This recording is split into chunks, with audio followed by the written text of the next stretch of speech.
ఆ భర్త బహు దుర్మార్గుడు, ఆమెమో విశ్వాసి.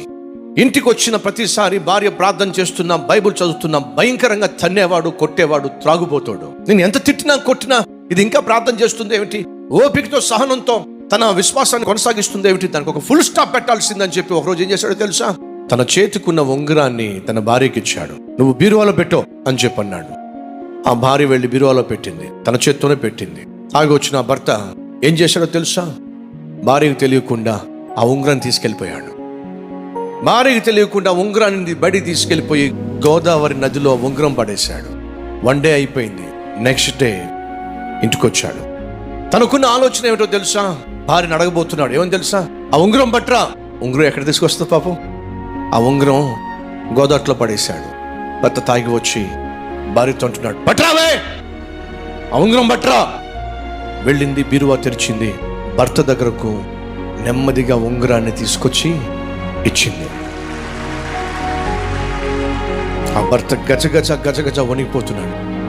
ఈ ఉంగరం ఏమిటండి? ఉంగరం అంటారు, మీరు అన్నారుగా ఉంగరం పట్టరమ్మని.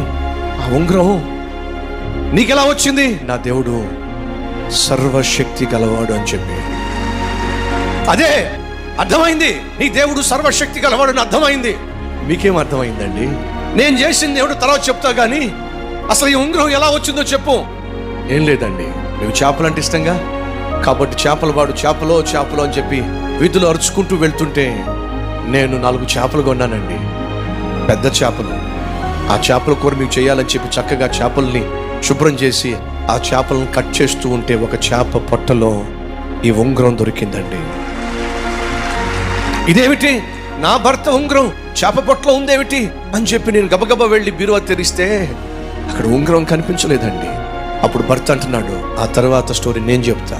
ఏమిటండి, నీ దేవుడు చేతగాను వాడని, నీ దేవుడు వట్టివాడని నిరూపించాలి అని చెప్పి తాగిన మైకంలో ఈ ఉంగరం తీసుకెళ్ళి నేనే గోదావరిలో పడేశా.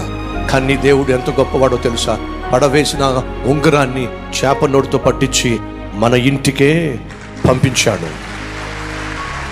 నువ్వు అన్నట్టుగా నీ దేవుడు సర్వశక్తి కలవాడు. ఈ రీల్ లైక్ చేయండి, అనేక మందికి షేర్ చేయండి.